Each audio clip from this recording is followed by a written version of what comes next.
إن الحمد لله نحمده ونستعينه ونستغفره ونؤمن به ونتوكل عليه ونعوذ بالله من شرور أنفسنا ومن سيئات أعمالنا من يهده الله فلا مضل له ومن يضلله فلا هادي له وأشهد أن لا إله إلا الله وحده لا شريك له وأشهد أن محمدا عبده ورسوله أما بعد فإن خير الحديث كتاب الله وخير الهدي هدي محمد صلى الله عليه وسلم وشر الأمور محدثاتها وكل محدثة بدعة وكل بدعة ضلالة وكل ضلالة في النار فقد قال الله تبارك وتعالى في القرآن المجيد أعوذ بالله من الشيطان الرجيم بسم الله الرحمن الرحيم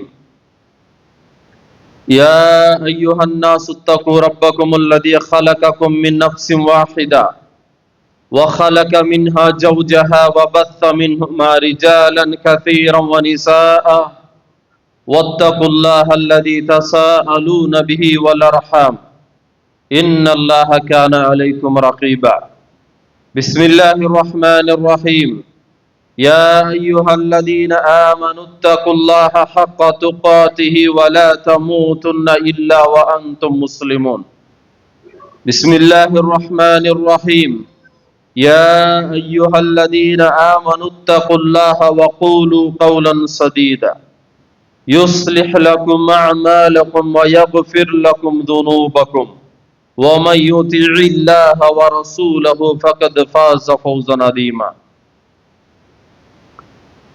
సర్వ ప్రశంసలు సకల పొగడుతలు సర్వలోకాలకు సృష్టికర్త పరమ పవిత్రుడు పరిశుద్ధుడైనటువంటి అల్లాహ్కు మాత్రమే శోభిస్తాయి. అంతిమ దైవ ప్రవక్త ముహమ్మదు రసూలుల్లాహ్ సల్లల్లాహు అలైహి వసల్లం వారిపై, గతించిన ప్రవక్తలందరిపై, ప్రవక్త సల్లల్లాహు అలైహి వసల్లం వారి కుటుంబీకులపై, ప్రవక్త సల్లల్లాహు అలైహి వసల్లం వారి ఉమ్మతులో సమస్త విశ్వాసులందరిపై అల్లాహ్ యొక్క శాంతి శుభాలు ఎల్లవేళలా కురియుగాక. ఆమీన్. సోదరులారా, సోదరిమణులారా, నేటి జుమ్మా ప్రసంగం ఒక ముస్లిం చేసే రోజువారీ ఆచరణలు. ముఖ్యంగా విశ్వసించినటువంటి ప్రతి ముస్లిం కూడా సమయానికి నమాజు చదవాలి. ఒక ముస్లిము ఏ పని మీద ఉన్నా, ఎక్కడ ఉన్నా, ఏ స్థితిలో ఉన్నా నమాజు సమయం కాగానే తప్పనిసరిగా అల్లా యొక్క హక్కు అయినటువంటి ఆ నమాజును అతను సక్రమమైన పద్ధతిలో నెరవేర్చాలి. అల్లాహ్ సుబ్హానహు తఆలా ఖురాన్ గ్రంథంలో సూరే నిసా 103వ ఆయతులో తెలియజేస్తున్నాడు, ఇన్న స్సలాత కానత్ అలల్ ముమినీన కితాబం మౌకూతా, నిర్ధారించబడినటువంటి వేళల్లో నమాజు చేయడము విశ్వాసులకు తప్పనిసరిగా చేయబడింది. ముస్లిములలో చాలా మంది నమాజు చదవరు. 5 పూటల నమాజ్ చదివేవారు చాలా తక్కువ మంది ఉంటారు. 5 పూటల నమాజు చదివేవారు చాలా తక్కువ మంది ఉంటారు. జుమ్మా నమాజు చదివే ముస్లిములు చాలా ఎక్కువ మంది ఉంటారు. అందులో కూడా జుమ్మా నమాజు కూడా చేయనటువంటి ముస్లిములు కూడా కొంతమంది ఉన్నారు. వాళ్ళు పండగలకు ఈద్గా నమాజులో మాత్రమే కనిపిస్తారు. మరి అల్లాహ్ సుబ్హానహు తఆలా ఒక ముస్లిం రోజులో 5 పూటల నమాజు చెయ్యాలని గట్టిగా తాకీదు చేయడం జరిగింది. అల్లాహ్ సుబ్హానహు తఆలా సూరే అల్ ముమినూన్లో 9వ ఆయతులు తెలియజేస్తున్నాడు, వల్లదీన హుమ్ అలా సలాతిహిం యుహాఫిదూన్, వారు తమ నమాజులను కాపాడుకుంటారు. విశ్వాసి తన నమాజును కాపాడుకుంటాడు. ఎందుకు? ఈ నమాజ్ అనేది అల్లా యొక్క హక్కు, అల్లాకు నెరవేర్చవలసినటువంటి బాధ్యత ఉంది. కాబట్టి ముస్లిం పురుషులు బయటకి వెళుతూ ఉంటారు, పని పాటల మీద, వ్యాపారాల మీద, ప్రయాణాల మీద వెళుతూ ఉంటారు. కాస్త సమయం అటు ఇటు అయినా సరే తప్పనిసరిగా వేళకు నమాజ్ అనేది చదవాలి. అలాగే ఇంట్లో ఉన్నటువంటి మహిళలు కూడా అజాన్ రాగానే చక్కగా లేచి వెళ్ళి వుజూ చేసుకొని నమాజు చేసుకోవాలి. వారు కూడా తమ నమాజులను కాపాడుకోవాలి. కొంతమంది ఉంటారు, వారు 5 పూటల నమాజును చెయ్యరు. పోని జుమ్మాకైనా వస్తారా అంటే జుమ్మాకు కూడా ఆలస్యంగానే వస్తారు. జుమ్మా నమాజు కూడా చదవరు, పండగ నమాజులకు మాత్రమే వస్తారు. ఇలాంటి వారు కొందరున్నారు. మరి నమాజు చదివే వారిలో కూడా కొందరున్నారు. వారు ఎలాంటి వారంటే 4 నమాజులు పర్ఫెక్ట్గా చదువుతారు, ఫజర్ నమాజు మాత్రము డుమ్మా కొడతారు. ఫజర్ నమాజు చాలా మంది స్త్రీలలో ఉన్నారు, పురుషుల్లో ఉన్నారు ఫజర్ నమాజును ఎగ్గొట్టేవాళ్ళు. పూర్తిగా చేయని వారు కొందరైతే తెల్లవారిపోయిన తరువాత ఎప్పుడు తమకు మెలకు వస్తే అప్పుడు లేచి నమాజు చదివేటటువంటి వాళ్ళు కూడా ఉన్నారు. మరి అలాంటి వారికి అల్లాహ్ సుబ్హానహు వ తఆలా ఏం తెలియజేస్తున్నాడు? హాఫిదు అలా స్సలవాతి వస్సలాతిల్ ఉస్తా వఅఖూము లిల్లాహి కానితీన్. నమాజులను కాపాడుకోండి, ముఖ్యంగా మధ్యలో ఉన్న నమాజును అల్లాహ్ సమక్షంలో వినమ్రులై ఉండండి అని అల్లాహ్ సుబ్హానహు వ తఆలా తెలియజేశాడు. ఈ ఆయతులో తఫ్సీర్లో చెప్పబడింది మధ్యలో ఉన్న నమాజు అస్ర్ నమాజు అని. అలాగే ప్రవక్త ముహమ్మద్ సల్లల్లాహు అలైహి వసల్లం వారు తెలియజేశారు, సహీహ్ అల్ బుఖారీ 657వ హదీసు, ఇన్న అస్కల సలాతిల్ అలల్ మునాఫికీన సలాతుల్ ఇషాఇ వస్సలాతుల్ ఫజ్ర్. ఇషా నమాజు మరియు ఫజ్ర్ నమాజు వారికి అత్యంత భారం అవుతుంది. ఎవరు వాళ్ళంటే అలల్ మునాఫికీన్, మునాఫికులు అంటే కపటులకు ఇషా నమాజు మరియు ఫజ్ర్ నమాజు భారమైపోతుంది అని చెప్పడం జరిగింది. ఇంట్లో ఉన్నటువంటి ఏ స్త్రీలైతే ఫజర్ నమాజు అజాన్ రాగానే, జమాతు సమయం కాగానే వారు నమాజులో నిలబడాలి. ఏ స్త్రీలైతే అజాన్ అవుతున్నా కూడా నమాజు సమయం అయిపోతున్నప్పటికీ కూడా వాళ్ళు అలాగే నిద్రలో ఉండిపోయి బల్లున తెల్లారిపోయిన తర్వాత నమాజ్ చదువుతున్నారు, వారు ఈ హదీసులో చెప్పబడిన మునాఫికుల కిందకే వస్తారు. మరి వారు తమను తాము చక్కదిద్దుకోవాలి. అజాన్ వినపడగానే తప్పనిసరిగా వాళ్ళు లేచి చక్కగా వుజూ చేసుకొని నమాజులో నిలబడాలి. అలా కాకుండా మాకు జమాతు లేదు కదా, మా ఇష్టం ఎప్పుడైనా మేము చేసుకోవచ్చు అనే ఉద్దేశంతో తెల్లవారిపోయిన తర్వాత నమాజ్ చదివితే అలాంటి స్త్రీలు మునాఫికుల కోవలోకే వస్తారు. ఏదో ఆరోగ్యం బాగలేక ఆ కారణంగా ఈ కారణంగా ఒకటో రెండో పోతున్నాయంటే అది వేరే విషయం. దాని విషయంలో కూడా అల్లా దగ్గర పట్టుపడము అని మనం చెప్పలేము. కానీ రోజు ఇదే విధంగా అలవాటు చేసుకోవటం అనేది ఖచ్చితంగా ఇది కపటత్వ లక్షణాల కిందకే వస్తుంది. ఇబ్నే మసూద్ రదియల్లాహు అన్హు వారు తెలియజేస్తున్నారు, ఎవరైనా ముస్లింగా ఉండి అల్లాహ్ను కలుసుకోవాలని కోరుకునేవాడు మొట్టమొదటిగా తీర్పు దినం రోజున ప్రశ్నించబడే నమాజును కాపాడుకోవాలి అన్నారు. ప్రవక్త సల్లల్లాహు అలైహి వసల్లం వారు అన్నారు, ఇన్న అవ్వల మా యుహాసబు అబ్దుల్ యౌమల్ ఖియామా. తీర్పు దినం రోజున మొట్టమొదటిగా అతన్ని ప్రశ్నించబడేటటువంటి కార్యం నమాజు గురించే అని చెప్పడం జరిగింది. కావున చెబుతున్నటువంటి మాట ఏమిటంటే, ప్రతి ముస్లిం పురుషుడు కానీ స్త్రీ అయినా సరే తమ నమాజును తప్పనిసరిగా కాపాడుకోవాలి. ప్రవక్త సల్లల్లాహు అలైహి వసల్లం వారు తెలియజేశారు, ఫజర్ నమాజును కాపాడుకున్నవాడు తన ఉపాధిని ఆ రోజు పొందినట్టే అన్నారు.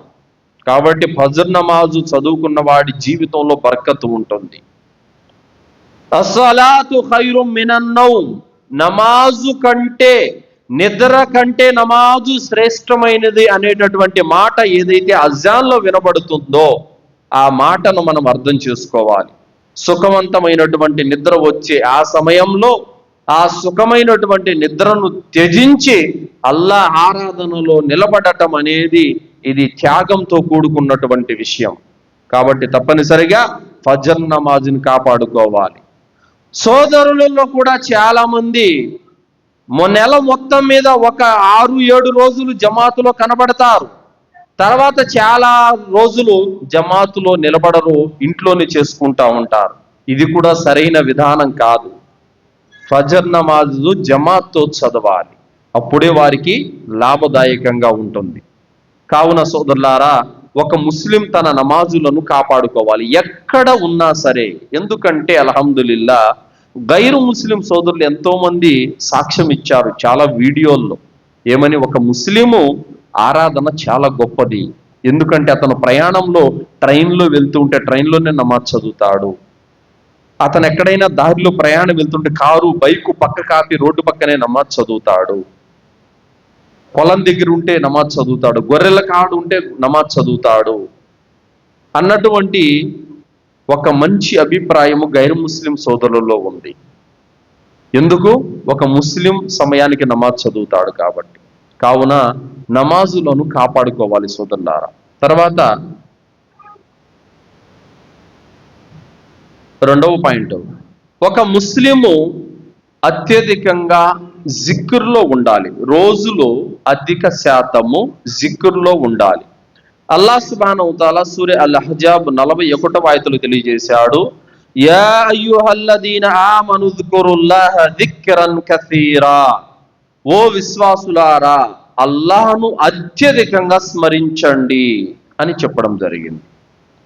ఒక ముస్లిము ట్రైన్లో కానీ బస్సులో కానీ ప్రయాణం వెళ్తాడు. అక్కడ దిగేసరికి 2 గంటలు పట్టచ్చు, 3 గంటలు పట్టచ్చు, 5-6 గంటలు కూడా పట్టచ్చు.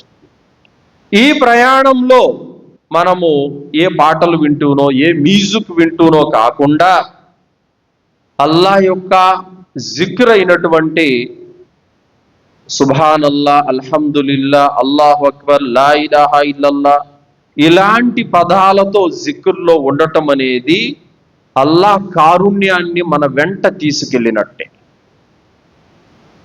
సుఫియాను సౌరీ రహ్మతుల్లాహి గారు తెలియజేశారు, ఎవరైతే ప్రయాణంలో మ్యూజిక్ వింటారో వారికి శైతాన్ తోడుగా ఉంటాడు అని చెప్పడం జరిగింది. కావున అత్యధికంగా జిక్రులో ఉండాలి. మరియు సహీహ్ అల్ బుఖారీ 6407వ హదీసులో ప్రవక్త సల్లల్లాహు అలైహి వసల్లం వారు తెలియజేస్తున్నారు, యజ్కురు రబ్బుహు వల్లదీ లా యజ్కురు రబ్బుహు మసలుల్ హై వ మయ్యత్.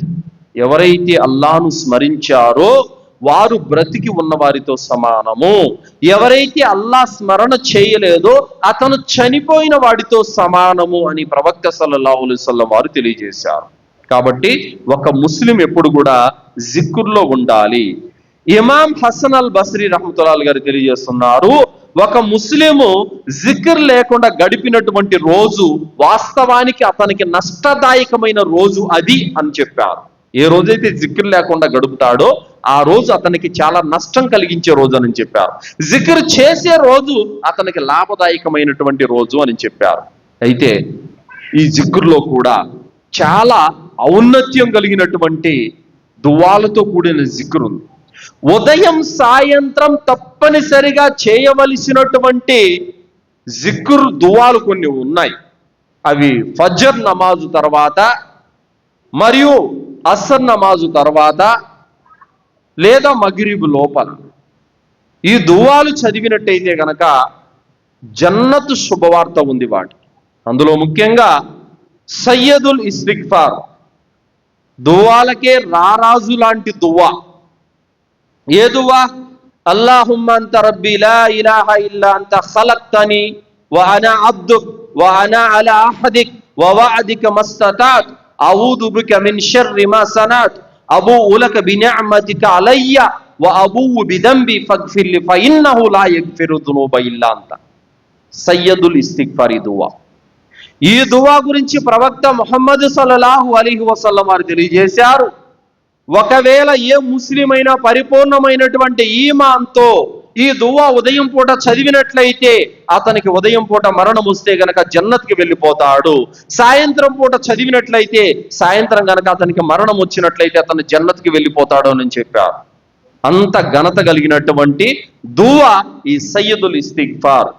మరి ఈ యొక్క దువా ద్వారా లాభాలు ఎన్నున్నాయి? ఒకటి, ఈ దువా చదవడం వల్ల పాపాల క్షమాపణ లభిస్తుంది, మరియు ఇందులో జన్నతు శుభవార్త ఉంది, మరియు ఈ దువా హృదయానికి ప్రశాంతత, మరియు మీ ఉపాధిలో బర్కత్ వస్తుంది, మరియు కష్టాల నుండి దాసుని గట్టెక్కిస్తుంది. అంతటి ఔన్నత్యము ఈ దువాకు ఉందని సలఫ్ పండితులు తెలియజేశారు. మరి ఇంత లాభదాయకమైనటువంటి ఈ దువా ఎవరైనా విడిచిపెడతారా చెప్పండి? జస్ట్ కేవలము 10 సెకండ్లు టైం పడుతుంది దువా చదవడానికి, ఎక్కువ కూడా పట్టదు. అంటే మనకు జన్నతును తెచ్చిపెట్టేటటువంటి ఔన్నత్యం కలిగిన దువా కోసం కూడా 10 సెకండ్లు తీయలేకపోతే ఇంకా మనం ఏ విధంగా పుణ్యాలను సంపాదించుకోగలుగుతాం? కాబట్టి ఇలాంటి ఔన్నత్యం కలిగినటువంటి దువాలను తప్పనిసరిగా చదవాలి. ఇమాం ఇబ్నే తైమియా రహ్మతుల్లాహి గారు తెలియజేశారు, ఇస్తిగ్ఫార్తో కూడిన దువాలు చదవండి. ఇస్తిగ్ఫార్ అనేది మనిషి హృదయానికి ఔషధంలా పనిచేస్తుంది అని చెప్పారు. అలాగే ఇమాం హసన్ అల్ బస్రీ రహ్మతుల్లాహి గారు తెలియజేశారు, మీ ఇండ్లల్లో, మీ భోజనాల్లో, మీ మార్గాలలో, మీ సభల సమావేశాల్లో అత్యధికంగా ఇస్తిగ్ఫార్ చెయ్యండి. దీని ద్వారా మీకు అనేక లాభాలు ఉన్నాయని చెప్పడం జరిగింది. అల్లాహ్ సుబ్హానహు తఆలా ఖురాన్ గ్రంథంలో తెలియజేశాడు, ఫకుల్తు అస్తగ్ఫిరు రబ్బకుం ఇన్నహు కాన గఫారా. మీ ప్రభువును క్షమాభిక్షకై వేడుకోండి, నిశ్చయంగా అల్లాహ్ అమితంగా క్షమించేవాడు. కాబట్టి ఇస్తిగ్ఫార్ చేయడం వల్ల అల్లాహ్ మన పాపాలను క్షమిస్తాడు. అలాగే ఆయతుల్ కుర్సీ, దువాలు, ఖురాన్ గ్రంథంలో అమోఘమైనటువంటి ఘనమైన ఆయతుల్ కుర్సీ. మరి దీని ఔన్నత్యం ఎంత? మరణం ఒక్కటే అడ్డు, మీరు డైరెక్ట్ జన్నత్కి వెళ్ళిపోతారు. అంతటి ఘనత ఆయతుల్ కుర్సీకి ఉంది. ప్రతి ఫర్జ్ నమాజు తర్వాత ఆయతుల్ కుర్సీ చదవాలి.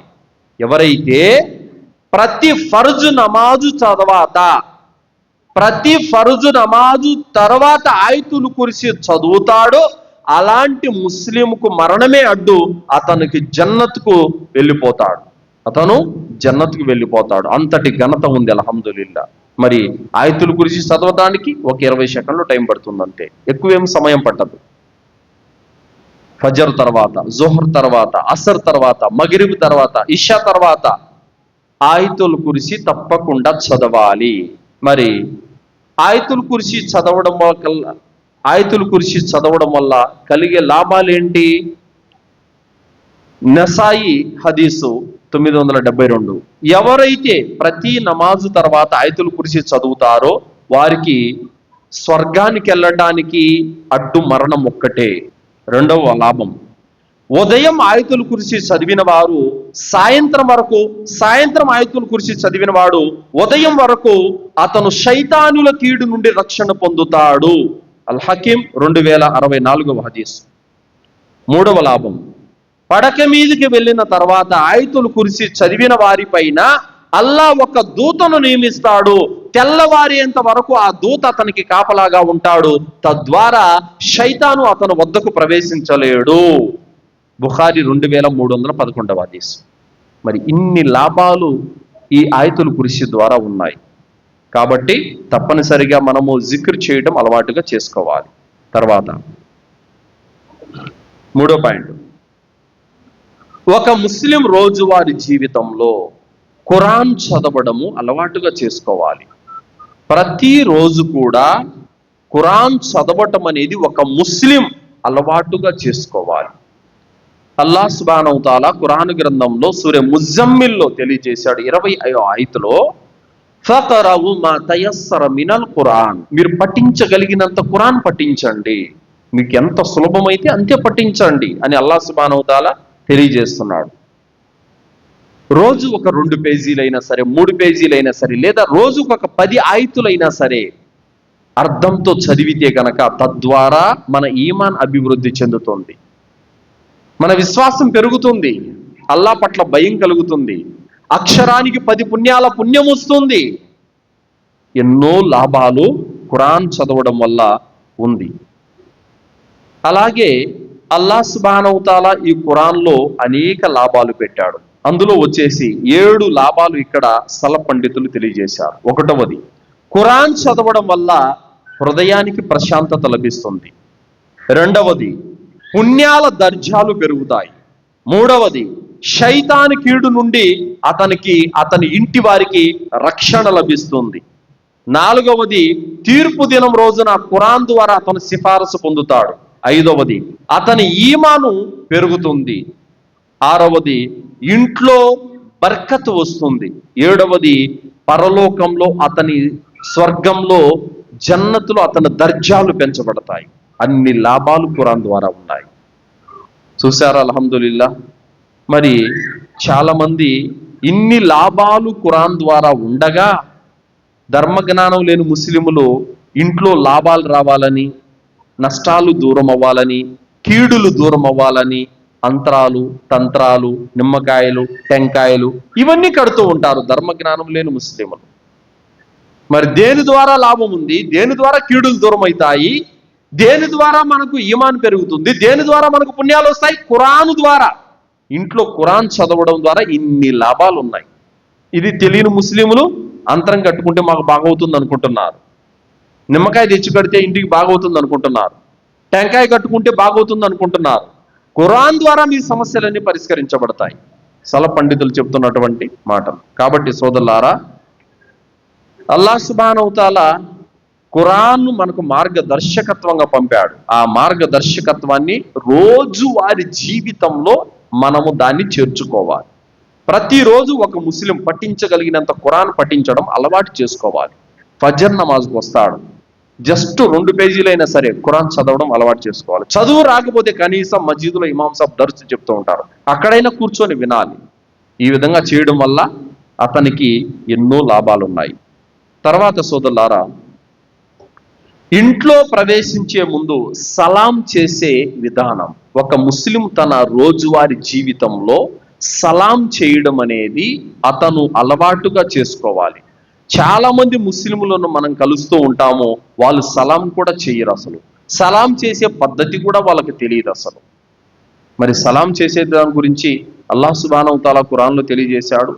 ఫఇదా దఖల్తుం బుయూతన్ ఫసల్లిము అలా అన్ఫుసికుం తహియ్యతన్ మిన్ ఇందిల్లాహి ముబారకన్ తయ్యిబా కదాలిక యుబయ్యినుల్లాహు లకుముల్ ఆయాతి లఅల్లకుం తఅకిలూన్. అయితే మీరు ఇళ్లలో ప్రవేశించేటప్పుడు మాత్రం మీ స్వయానికి సలాం చేసుకోండి. ఇది అల్లాహ్ తరపు నుంచి అవతరించినటువంటి మేలు కొరకు చేయబడే ప్రార్థన, శుభకరమైనది, పవిత్రమైనది. ఈ విధంగా అల్లాహ్ మీరు గ్రహించగలిగేటందుకు ఆయన ఆజ్ఞలను మీకు తేటతెల్లం చేస్తున్నాడు. సలాం ఎందుకంట? మీ మేలు కొరకు, మీ మీద శుభం కురవడానికి, మీ లాభదాయం కొరకు సలాం అని అల్లాహ్ సుబ్హానహు వ తఆలా తెలియజేస్తున్నాడు. కాబట్టి మీరు ఇళ్లలో ప్రవేశించేటప్పుడు ఏం చేయాలి? సలాం చెప్పాలి. అలాగే ప్రవక్త సల్లల్లాహు అలైహి వసల్లం వారు తెలియజేశారు, ఇదా దఖల్త అలా అహ్లిక ఫసల్లిం యకూను బరకతన్ అలైక వ అలా అహ్లికి బైతి. నీవు నీ ఇంట్లో ప్రవేశించేటప్పుడు సలాం చెయ్యి, ఇది నీకు నీ ఇంటి వారికి బర్కత్ అవుతుంది అని ప్రవక్త సల్లల్లాహు అలైహి వసల్లం వారు తెలియజేశారు. మరి ఏం చేయాలి? సలాం చేసే విధానం ఏంటంటే సోదరులారా, సలాం చేసే విధానం ఏంటంటే ఇంట్లో ప్రవేశించే ముందు అస్సలాము అలైకుం వరహ్మతుల్లాహి వబరకాతు అని చెప్పి కుడికాలు లోపల పెట్టి ఇంట్లో ప్రవేశించాలి. ఇంట్లో ఎవరు ఉన్నా లేకున్నా ఇదే పని చేయాలి. తర్వాత దువా చదవాలి. బిస్మిల్లాహి వలజ్నా వ బిస్మిల్లాహి ఖరజ్నా వ అలా రబ్బినా తవక్కల్నా.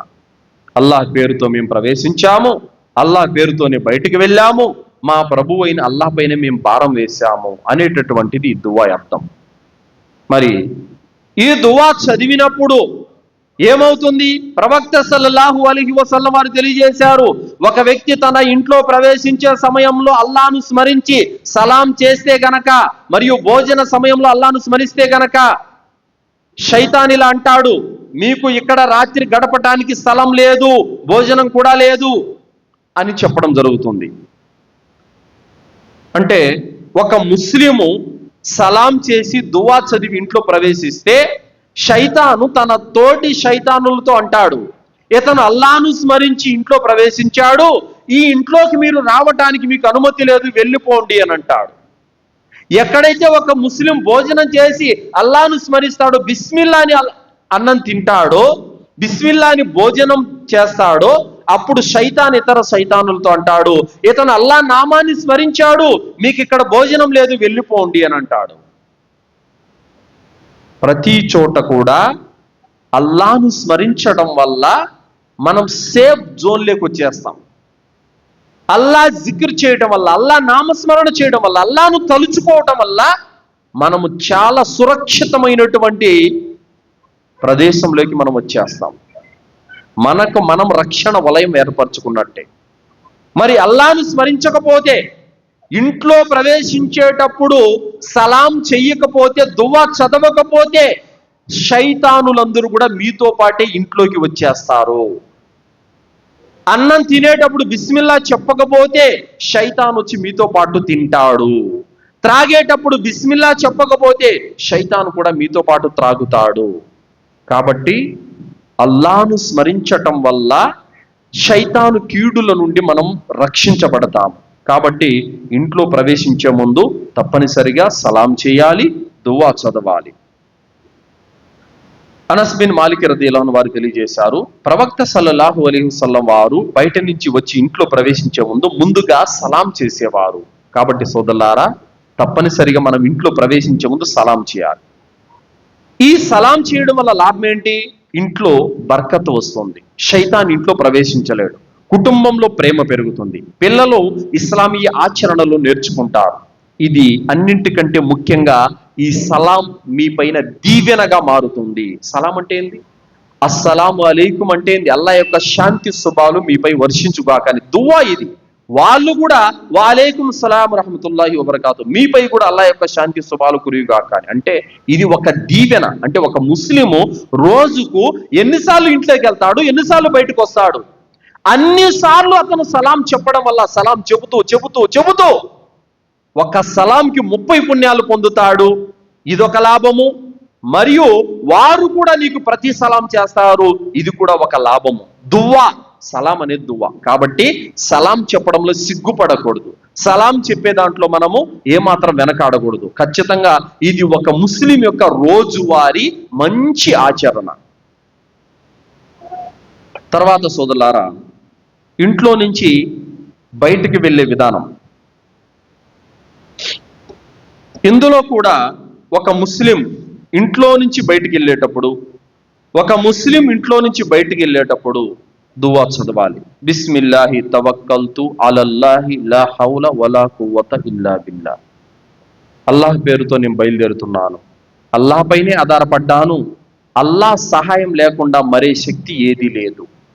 ఈ పలుకులతో అతను బయటికి వెళ్తాడు.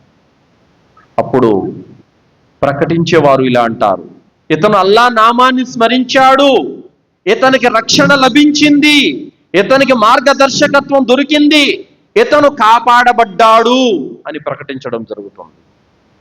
చూసారా, దువా చదవడం వల్ల మనమైతే వినలేం, కానీ మన వెనకాల ఎంత సిస్టమ్ నడుస్తుందో చూడండి. అల్హమ్దులిల్లా, అల్లాహ్ తరపు నుండి ఒక విశ్వాసికి ఇంత పకడ్బందీగా ఉన్నటువంటి ఒక సురక్షితమైన ఏర్పాటును అల్లాహ్ చేస్తున్నాడు. అల్హమ్దులిల్లా. మరి అదే విధంగా అల్లాహ్ సుబ్హానహు తఆలా ఖురాన్ గ్రంథంలో తెలియజేశాడు, వతవక్కల్ అలల్లాహి వకఫా బిల్లాహి వకీలా. నమ్ముకునే విశ్వాసులు ఎల్ల వేళల అల్లాహ్ని నమ్ముకోవాలి.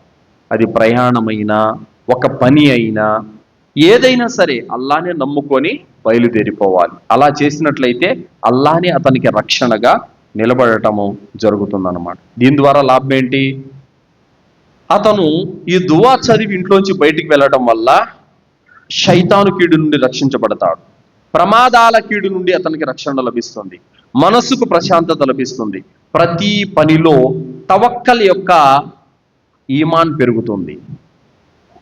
ఇమాం హసన్ అల్ బస్రీ రహమతుల్లాహి గారు తెలియజేశారు, అల్లా పైన నిజంగా ఆధారపడటం అనేది ఒక మోమిన్ యొక్క గొప్ప లక్షణం. అంటే ప్రతి చిన్న దగ్గర నుంచి పెద్ద దాని వరకు ప్రతిదానికి అల్లా మీద ఆధారపడటం అనేది ఒక గొప్ప మోమిన్ లక్షణం అని చెప్పారు ఇమాం హసన్ బస్రీ రహమతుల్లాహి గారు.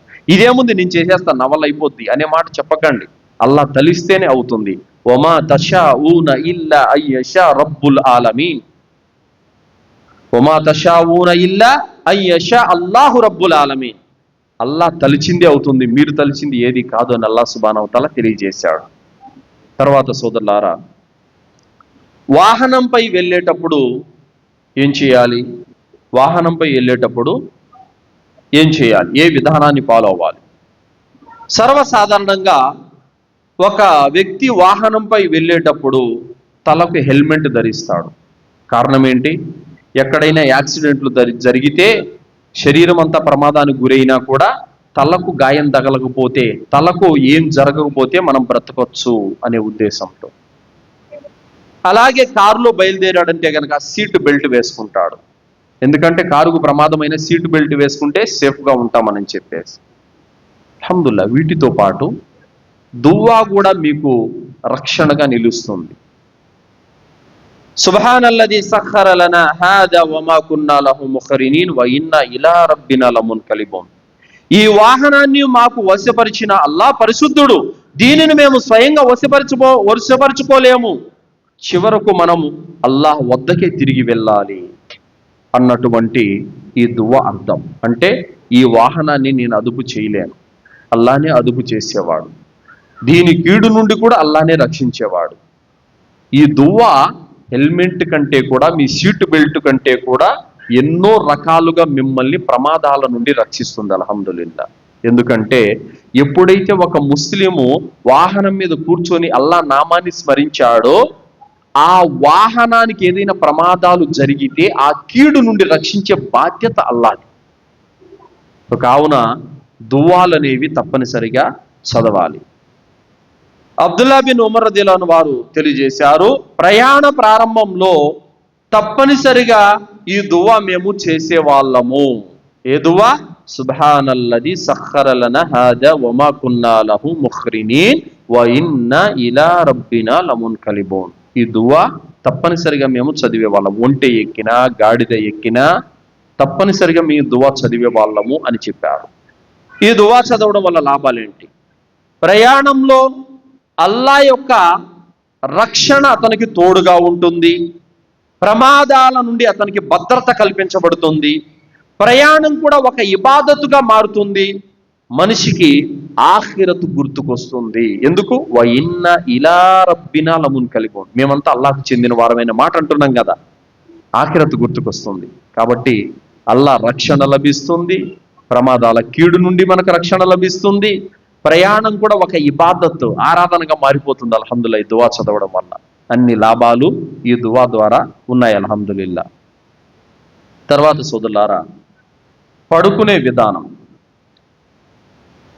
ప్రవక్త సల్లల్లాహు అలైహి వసల్లం వారు తెలియజేశారు, పడుకునే ముందు ప్రవక్త సల్లల్లాహు అలైహి వసల్లం వారు కుల్ సూరాలు చదివేవారు. కులౌదు బిరబ్బిల్ ఫలక్, కులౌదు బిరబ్బిన్ నాస్, కుల్ హువల్లాహు అహద్, ఈ దువాలు చదివేవారు. చాలా మంది ఏం చేస్తుంటారంటే, ధర్మజ్ఞానం లేనటువంటి ముస్లిములు నిద్రలో కొంతమంది ఏడుస్తున్నారని, కేకలు పెడుతున్నారని, ఉలిక్కి పడుతున్నారని, అదిరి పడుతున్నారని తాయెత్తులు, దారాలు, అంతరాలు కడుతూ ఉంటారు పిల్లలకి. పెద్దలకు కూడా కట్టుకుంటా ఉంటారు నల్ల దారాలు ఏవేవో. కానీ ప్రవక్త సల్లల్లాహు అలైహి వసల్లం వారు నేర్పించినటువంటి ఈ మార్గం ఏదైతే ఉందో, కుల్ సూరాలు చదవటం అనేది, ఆయతుల్ కుర్సీ చదువుకోవటం అనేది, జిక్రు చేస్తూ పడుకోవటం అనేది ఏదైతే ఉందో, ఇది అన్నిటికంటే అతి ఉత్తమమైనటువంటి మార్గం. ఇలా చేయడం వల్ల అల్లా తరపు నుండి ఒక రక్షణ ఏర్పాటుగా ఒక దైవదూతను అల్లా తాలా నియమిస్తాడు. అనేక కీడుల నుండి, శైతాన కీడుల నుండి కూడా అతను రక్షించబడతాడు. మరియు పడుకునే ముందు అల్లాహుమ్మ బిస్మిక అమూతు వాహ్యా, మేము అల్లాహ్ పేరుతోనే మరణిస్తాము, అల్లాహ్ పేరుతోనే తిరిగి లేస్తాము అన్నటువంటి ఈ దువా అర్థం. మరి పడుకునే ముందు చాలామంది సర్వసాధారణంగా అల్లాహ్ పేరు కూడా స్మరించడు, చిన్న దువా కూడా చదవరు. ఏదో ఆ పాటలు, మ్యూజిక్, అవి సినిమాలు అవి చూస్తూ చూస్తూ చూస్తూ ఫోన్ అలాగే పెట్టి నిద్రపోతారన్నమాట. అలా కాకుండా పడుకునే ముందు దువాలు చదువుకొని నిద్రపోతే గనక అల్లాహ్ తరపు నుండి అతనికి రక్షణ లభిస్తుంది. అల్హమ్దులిల్లా. ప్రవక్త సల్లల్లాహు అలైహి వసల్లం వారు పడుకునే ముందు ఆయతుల్ కుర్సీ చదివేవారు. ప్రవక్త సల్లల్లాహు అలైహి వసల్లం పడుకునే ముందు కుడివైపునకు తిరిగి పడుకునేవారు. మరియు ఆయన నిద్రపోయే ముందు జిక్ర్ చేసి నిద్రపోయేవారు అని చెప్పడం జరిగింది. ఇదంతా కూడా ఒక ముస్లిం యొక్క రోజువారీ ఆచరణలు. ఇమాం నవవి రహ్మతుల్లాహి గారు తెలియజేశారు, నిద్రకు ముందు అజ్కార్ చదవటం మోమిన్కు రాత్రంతా రక్షణ కల్పించబడినట్టే. అంటే జిక్రే అజ్కార్ చేయడం వల్ల ఒక ముస్లింకు రాత్రంతా అతను పడుకొని నిద్రపోయినా కూడా అతని ఇబాదత్తులో ఉన్నట్టే. అల్లాహు అక్బర్. చూసారా, పడుకొని అతను నిద్రపోతున్నాడు, ఏం చేయట్లేదు, జిక్ర్ చేసి పడుకోవడం వల్ల ఇబాదత్తులో ఉన్నట్టేనంట. నిద్రపోయినా కూడా ఇబాదత్తులో ఉన్నట్టే. అంత ఘనత ఉంది అల్హమ్దులిల్లా. కావున జిక్ర్ అనేది, దువాలనేది తప్పనిసరిగా చేయాలి. అలాగే ఉజూ చేసుకొని పడుకోవటం వల్ల కూడా అతనికి చాలా మనశ్శాంతి ఉంటుంది ఆ నిద్రలో. ఇలా చేయడం వల్ల లాభాలేంటి? రాత్రంతా అతను శైతాను కీడు నుండి రక్షించబడతాడు, కాపలాగా దైవదూత ఉంటాడు. చెడు కళలు, పీడ కళలు తగ్గుతాయి, మనసుకు ప్రశాంతత, సుఖవంతమైనటువంటి నిద్ర వస్తుంది. నిద్ర కూడా ఇబాదతుగా మారుతుంది.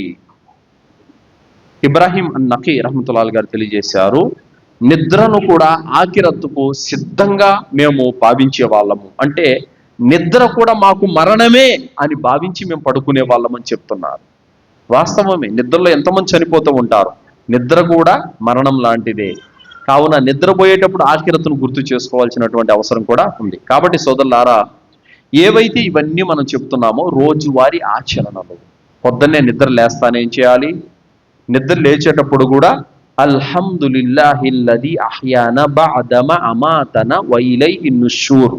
అంటే ఒక ముస్లిము మంచం మీద నుంచి నిద్ర లేచేటప్పుడే లేయటమే అల్లాహ్ను స్మరిస్తూ లేస్తాడు. అల్హమ్దులిల్లా. మరి నిద్ర లేస్తానే అల్లాహ్ను గుర్తుంచుకునేవాడు అల్లాహ్ మాత్రం ఇతను మర్చిపోతాడా? మర్చిపోడు. అల్హమ్దులిల్లా. సో ఆ రోజంతా కూడా అతనికి చాలా లాభదాయకంగా, ఖైర్గా మారుతుంది. అల్హమ్దులిల్లా. కాబట్టి సోదరులారా, ఇవన్నీ కూడా ఒక ముస్లిం యొక్క రోజువారీ ఆచరణలు. ముస్లిము ప్రతిరోజు ఇవి తప్పనిసరిగా పాటించాలి. 5 పూట్ల నమాజ్ చదవాలి, ఖురాన్ చదవాలి, దువాలు చదవాలి, జిక్ర్ చేయాలి, ఇంట్లోకి ప్రవేశించేటప్పుడు సలాం చేయాలి, బయటికి వెళ్ళేటప్పుడు దువాలు చదవాలి, ప్రయాణంలో దువాలు చదవాలి, ఖురాన్ చదవడం అలవాటుగా మార్చుకోవాలి. ఇవన్నీ ఒక ముస్లిం యొక్క ఆచరణలు. ముస్లిం ఎలా ఉంటాడండి? అల్హమ్దులిల్లా. ఒక ముస్లింను చూడగానే ఇస్లాం గుర్తుకొస్తుంది, అల్లాహ్ గుర్తుకొస్తాడు. అర్థమవుతుందా? ఒక ముస్లింను చూడగానే అల్లాహ్ గుర్తుకు వస్తాడు, ఇస్లాం ధర్మం గుర్తుకొస్తుంది, ప్రవక్త సల్లల్లాహు అలైహి వసల్లం వారు గుర్తుకొస్తారు. అతని విధానము, అతని గడ్డము, అతని దుస్తులు, అతని మాట, అతని పద్ధతి అలా ఉంటుంది. మనము ఒక చోట దౌరాకి వెళ్ళాం, సుమో స్టాండ్లో నిలబడ్డాం. వాస్తవానికి అక్కడ ఉన్న వాళ్ళంతా ముస్లింలే, కానీ వాళ్ళ చేతుల్లో నల్ల దారాలు, ఎర్ర దారాలు, ఆ తాయిత్తులు, క్లీన్ సేవ్, మీసాలు పెద్ద పెద్దగా పెట్టుకొని ఉంటే మేము కనుక్కోలేకపోయాం. వాళ్ళు ముస్లింలు అన్న విషయం కూడా మేము కనుక్కోలేకపోయాం. ఉర్దూ మాట్లాడుతూ ఉంటే తర్వాత మేము కనుక్కున్నాం, మీరు ముస్లింలు అని అడిగితే అవునని అన్నారు. చూసారా, ఒక ముస్లిమును చూడగానే ఇస్లాం ధర్మం మనకు టక్కును గుర్తుకొస్తుంది. అల్హమ్దులిల్లాహ్. అతని గడ్డం చూడగానే, అతని మాట చూడగానే, అతను సలాం చేసే పద్ధతి చూడగానే, పలకరింపు చూడగానే. కానీ ఇక్కడ ఏమవుతుంది? ఇక్కడ వాళ్ళు పూర్తిగా ప్రవక్త సల్లల్లాహు అలైహి వసల్లం వారి యొక్క సున్నతుకు వ్యతిరేకంగా ఉండడం వల్ల ఈడు ముస్లిమేతరుడా కనిపెట్టడమే కష్టంగా ఉంది. అలా అయిపోయింది. కాబట్టి సోదరులారా, ఒక ముస్లిం యొక్క రోజువారీ ఆచరణల్లో అతనికి అనేక లాభాలు ఉన్నాయి. ఇవి తప్పనిసరిగా మనము పాటించాలి. ఇవన్నీ కూడా ప్రవక్త సల్లల్లాహు అలైహి వసల్లం వారు మనకు నేర్పినటువంటి విధి విధానాలు. అల్లాహ్తో దువా చేస్తూ ముగిస్తున్నాను. విన్నటువంటి విషయాలపైన సదాచరణ చేసే సద్బుద్ధిని అల్లాహ్ మనందరికీ ప్రసాదించుగాక. దైవ ప్రవక్త ముహమ్మద్ సల్లల్లాహు అలైహి వసల్లం వారు చేసి చూపించి నేర్పించి వెళ్ళిన ఆచరణ వెలుగులో మనం జీవితం గడిపే భాగ్యాన్ని ప్రసాదించుగాక. అల్లాహ్ సుబ్హానహు వ తఆలా మనల్ని కబర్ శిక్ష నుండి, జహన్నం నుండి రక్షించుగాక. అల్లాహ్ సుబ్హానహు వ తఆలా మనల్ని జన్నతులో ఉన్నతమైన దర్జాలలో ప్రవేశింపజేయుగాక. మన భార్య పిల్లలతో స్వర్గంలో కలిసి ఉండే భాగ్యాన్ని అల్లాహ్ మనందరికీ ప్రసాదించుగాక. అల్లాహ్ సుబ్హానహు వ తఆలా మనలో ఎవరైతే అనారోగ్యంతో బాధపడుతున్నారో వారందరికీ అల్లాహ్ స్వస్థతను ప్రసాదించుగాక. ఎవరైతే అప్పులతో బాధపడుతున్నారో వారందరినీ రుణ విముక్తుల్ని గావించుగాక.